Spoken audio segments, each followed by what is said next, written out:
What do you, the person watching this video right now, think is the most fragile thing in the world? Is it glass, your grandmother's souffle, the heart of the nice guy who keeps getting rejected by women who swear girls only like assholes, but if he'd just sit down for 5 seconds and realize it isn't his looks or his hobbies, but his utter dog shit personality and his tendency to treat women like sex-filled slot machines, where you just put in nice tokens and receive attraction and orgasms? Wrong, viewer! It's actually D, the human ego, although that third one comes in a very close second place, I will admit.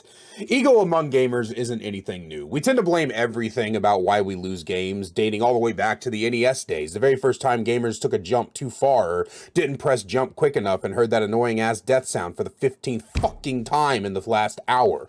Children everywhere would scream things like, "I hit jump and this game is dumb," while continuing to play the damn thing, because regardless of how angry we were getting, we were not going to let this shit beat us. And nowadays, the pattern continues. "I was lagging, they were lagging, the game didn't let me switch weapons, the game made me hit air, they are playing like shit, my team's playing like shit, they're using broken weapons, my team's using weak weapons, they have expert comms and my shitty team won't listen to me yelling like a fucking 5-year-old into the mic, so it's obviously that they're incompetent that is costing me this game and not me." I was an Overwatch coach for many years, and the most common thing I'd noticed in the vast majority of my clients was their inability to accept responsibility for their own actions. All the excuses mentioned previously and more would be thrown at me, and even through the coaching sessions, as I was pointing out their mistakes, they would scream and stamp and justify their piss-poor decision-making by once again blaming their team or the game or the other team or the fucking alignment of the clouds or their grandmother was calling them or they woke up on the wrong side of the bed or it was a Tuesday or whatever. The easiest way to tackle this subject and drop a harsh truth that will no doubt piss a great deal of you off is to talk about each role individually. So before you jump to the comments to tell me about how killers actually do this, survivors actually do this, I want you to listen to the entire video, because if my YouTube comments are anything to go by, a great many of you have a very bad habit of going down and commenting after you hear like 3 sentences about what I'm talking about. Anyway, let's talk about survivors first, since that's the role I go against the most. The most common thing you hear survivors complain about is tunneling and camping, and I'm here to drop a bombshell on you. It does not happen as much as you think it does.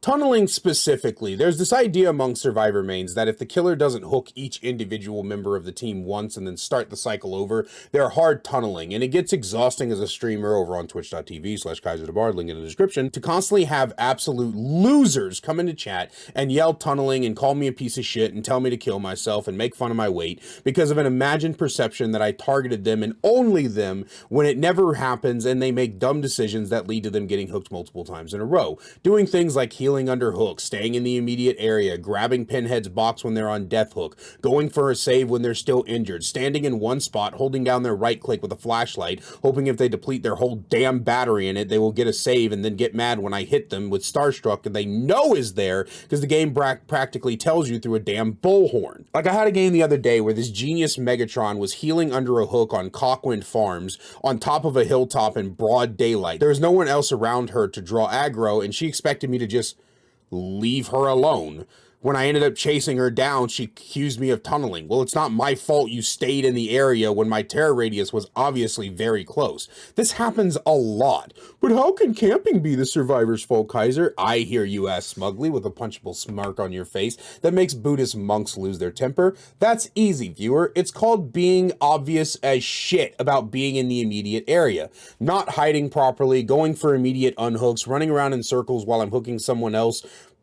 For some reason, that's a very common thing to do instead of just leaving. I had a team one night as Huntress that just would not leave this one particular hook. They all died at 5 gens and 12 hook states because they kept hook trading back to back without resetting or attempting anything else, and then had the gall to tell me that I was a filthy camper when most of the time it's their fault. When I play Survivor, which is happening more frequently lately, I don't know if I'm just getting bored of Killer and burnt out on it, or if Survivor is genuinely more fun than Killer. I play both of them about 50-50 now. I will even admit that I catch myself doing stupid shit and dying quickly for it. I say it all the time, like, why did I do that? What am I doing? And then sometimes I'll admit to you guys that it's just unlucky. You just happen to get found, or maybe the rest of your team is so much better, so you're the only one that's able to be caught. It's just one of those things that happens sometimes, but people rarely look inside themselves or at other perspectives. They just want to accuse the killer of being a piece of shit. As for killers, where do I begin? I think the best part is the Oh, they gin rushed me. No, Helen Keller, you just had it in your skull that the random David you saw at the beginning of the match had to die because he had the absolute massive brass balls to stun you with a pallet while you were barreling down on him with a deadly weapon without any regard for your surroundings, and he ran you for 5 gens because you wouldn't get off his ass. Killers will do dumb shit like not check the area before pickup, not patrol gens, just W key behind a survivor without trying to cut them off, and then call the survivors toxic when they outloop you, flashlight save, pallet save, pallet stun, etc, etc. I've witnessed killers watch me get in a locker on primetime television in 4K HD and still walk in front of my locker during a chase and then get mad when I head on them. One particular day I'd ran this trapper on Haddonfuck map for around 3 gens. No matter what, he would not get off my dick, and he didn't even have the decency to buy me dinner first. Anyway, he finally caught me and then he just stood in front of my hook hitting me over and over again, and in the in-game chat told me that I cost him the game by cheating because I was, quote, faster than him, and survivors aren't faster than killers, and I had to explain to this walking single-celled organism that I wasn't faster than him, I just outran him, to which he could not believe for a second that his poor looping abilities were the things that cost him the match, not me cheating.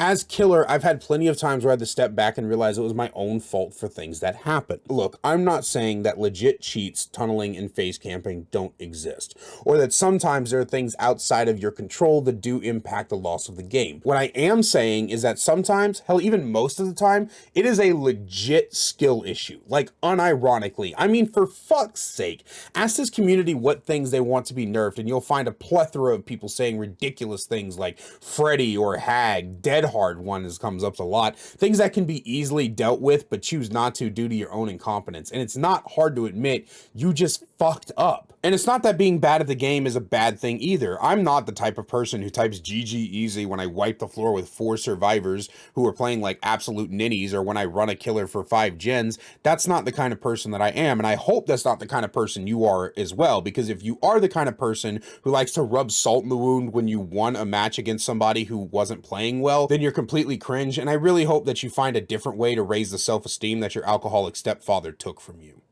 And that's my video on why it's your fault you're losing. Join me next week when I go door to door pissing in everyone's Cheerios in order to piss off the community even more. I hope you enjoyed today's video, and I really do want to know what you think. Even if I don't agree, comments are always appreciated. And if you like the video, toss a like on it, or subscribe for more Dead by Daylight videos every single week. And don't forget to check me out on Twitch if that's your thing. I'm almost to 1K subs on here, so when I reach it, I thought I might do a fun Q&A type thing. Have a great day, and I will see you in the next one.